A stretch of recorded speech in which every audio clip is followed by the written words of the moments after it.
DCB മീഡിയയുടെ പുതിയൊരു വീഡിയോയിലേക്ക് സ്വാഗതം. നമ്മുടെ സംസ്ഥാനത്തെ 30 ലക്ഷത്തോളം കർഷകർ ഉൾപ്പെടെ രാജ്യത്തെ 10 കോടിയോളം കർഷകർക്ക് അവരുടെ ബാങ്ക് അക്കൗണ്ടുകളിലേക്ക് കേന്ദ്ര സർക്കാരിൽ നിന്നും നേരിട്ട് ധനസഹായം ലഭിക്കുന്ന പദ്ധതിയാണ് PM കിസാൻ സമ്മാൻ നിധി. 2018 ഡിസംബറിൽ ആരംഭിച്ച പദ്ധതിയിൽ ആദ്യം മുതലേ അംഗമായവർക്ക് ഇതുവരെ 20 ഗഡുക്കളിലൂടെ 40,000 രൂപയാണ് അക്കൗണ്ടുകളിൽ വന്നത്. പദ്ധതിയുടെ ആരംഭകാലങ്ങളിൽ ചേരുവാനുള്ള അപേക്ഷ നൽകുന്ന സമയത്ത് അതിന്റെ കൂടെ ആധാർ, കരമടച്ച രസീത്, ബാങ്ക് പാസ്ബുക്ക് തുടങ്ങിയവ നൽകിയാൽ കിസാൻ നിധിയിൽ ഉൾപ്പെടുകയും തുടർന്ന് ഓരോ 4 മാസത്തിലും 2,000 രൂപ വീതം ലഭിക്കുകയും ചെയ്തിരുന്നു.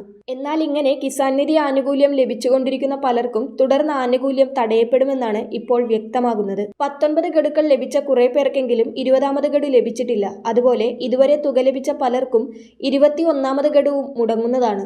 ഇതിന്റെ കാരണങ്ങളിലേക്ക് പോകുന്നതിന് മുൻപായി ചാനൽ ആദ്യമായി കാണുന്നവരാണെങ്കിൽ സബ്സ്ക്രൈബ് ചെയ്യുക, വീഡിയോ ലൈക്ക് ചെയ്ത് സപ്പോർട്ട് തരിക. ഫേസ്ബുക്കിൽ കാണുന്നവർ പേജ് ഫോളോ കൂടി ചെയ്യുക.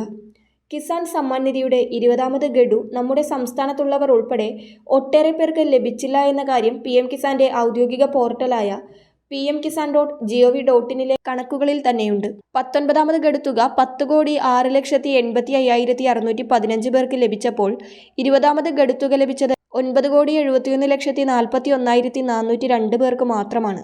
അതായത് 19ാമത് ഗഡു ലഭിച്ച 35,44,213 പേർക്ക് 20ാമത് ഗഡു തുക നൽകിയിട്ടില്ല. 21ാമത് ഗഡുവും ഒട്ടേറെ പേർക്ക് നഷ്ടമാകുമെന്നാണ് ഇപ്പോൾ വ്യക്തമാകുന്നത്.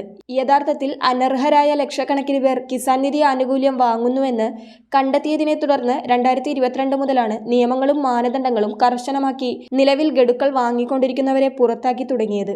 EKYCയും ലാൻഡ് സീഡിങ്ങും പൂർത്തിയാക്കുകയും ചെയ്തവർക്കാണ് പിന്നീട് തുക എത്തിച്ചേർന്നിരുന്നത്. ഏറ്റവും പുതിയതായി അഗ്രിസ്റ്റാക്ക് ഫാർമർ രജിസ്ട്രേഷൻ ID എടുത്തവർക്ക് മാത്രമേ ഇനി PM കിസാൻ ആനുകൂല്യം ലഭിക്കൂ എന്നാണ് അറിയിപ്പ് വന്നിരിക്കുന്നത്.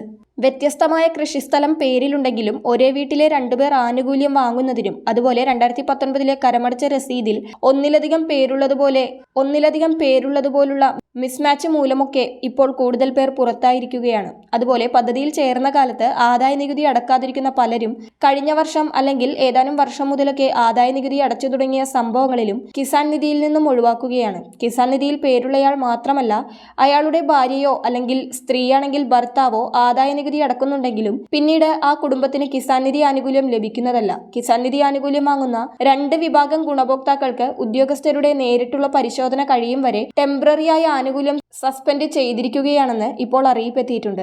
ആദ്യത്തേത് 2019 ഫെബ്രുവരി മാസത്തിനു ശേഷം ഭൂമി വാങ്ങിയ രേഖകൾ നൽകി കിസാൻ നിധിയിൽ രജിസ്റ്റർ ചെയ്ത് ആനുകൂല്യം വാങ്ങുന്നവരുണ്ട്. ഇങ്ങനെയുള്ളവരുടെ രേഖകൾ ഉദ്യോഗസ്ഥർ ഫിസിക്കൽ വെരിഫിക്കേഷൻ എന്ന രീതിയിൽ നേരിട്ട് സ്ഥലപരിശോധനയും രേഖാ പരിശോധനയും നടത്തുകയും അനർഹരാണെങ്കിൽ പുറത്താക്കുകയും ചെയ്യും. കിസാൻ നിധി ആനുകൂല്യം ലഭിക്കാൻ 2 ഹെക്ടർ ഭൂമി വരെ എന്ന പരിധി കേന്ദ്ര സർക്കാർ എടുത്തു കളഞ്ഞിരുന്നു. എത്ര അധികം ഭൂമിയുള്ളവർക്കും കുറവ് ഭൂമിയുള്ളവർക്കും ആനുകൂല്യം ലഭിക്കുന്നതാണ്.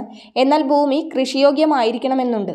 കൃഷി ചെയ്യാൻ പറ്റാത്ത ഭൂമിയോ കൃഷിക്കല്ലാതെ മറ്റാവശ്യങ്ങൾക്കോ ഉപയോഗിക്കുന്ന ഭൂമിയോ ആണെങ്കിൽ കിസാൻ നിധി ആനുകൂല്യത്തിന് അർഹതയില്ല. രണ്ടാമത്, ഒരു കുടുംബത്തിൽ ഒന്നിലധികം പേർ കിസാൻ നിധി ആനുകൂല്യം വാങ്ങുന്നുണ്ടെങ്കിലും അവരുടെ വീടുകളിൽ കൂടി പരിശോധനയുണ്ടാകും. അവരെ കണ്ടെത്തി ഇത്തരക്കാരെ ആനുകൂല്യം നൽകുന്നതിൽ നിന്നും സസ്പെൻഡ് ചെയ്യുന്നതാണ്.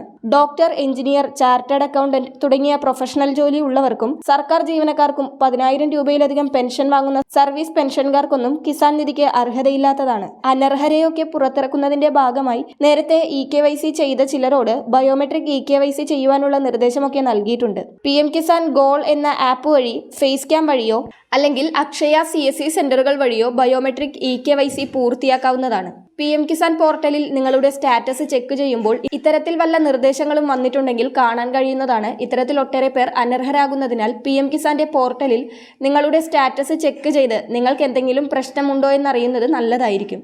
കിസാൻ നിധി പോർട്ടലിലും സ്റ്റാറ്റസ് ചെക്ക് ചെയ്ത് നോക്കണമെന്ന് നിർദ്ദേശിച്ചിട്ടുണ്ട്.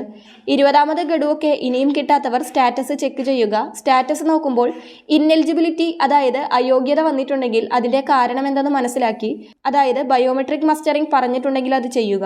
നിങ്ങളുടെ ലാൻഡ് റിസീപ്റ്റിൽ പ്രശ്നമുണ്ടെങ്കിൽ റവന്യൂ അധികാരികളുമായി ബന്ധപ്പെട്ട് അത് പരിഹരിക്കുക. നിങ്ങളുടെ അക്കൗണ്ട് DBT എനേബിൾഡ് അല്ലെങ്കിൽ അത് ശരിയാക്കുക. ഇതൊക്കെ ചെയ്താൽ മാത്രമേ 21ാമത് ഗഡു ഉൾപ്പെടെയുള്ള ആനുകൂല്യങ്ങൾ ലഭിക്കുകയുള്ളൂ. സ്റ്റാറ്റസ് നോക്കുമ്പോൾ ഇന്നെലിജിബിൾ എന്ന് കാണിക്കുന്നവരാണ് പ്രധാനമായും ഇക്കാര്യങ്ങൾ ശ്രദ്ധിക്കേണ്ടത്. ഇതുപോലുള്ള എല്ലാ സർക്കാർ ക്ഷേമ പദ്ധതികളുടെയും ഏറ്റവും പുതിയ അപ്ഡേറ്റുകൾക്കായി ചാനൽ സബ്സ്ക്രൈബ് ചെയ്ത് ഉപയോഗിക്കുക. ഈ ഒരു ഇൻഫർമേഷൻ മറ്റുള്ളവർക്ക് കൂടി ഷെയർ ചെയ്യുക. മറ്റൊരു വീഡിയോയുമായി വീണ്ടും കാണാം.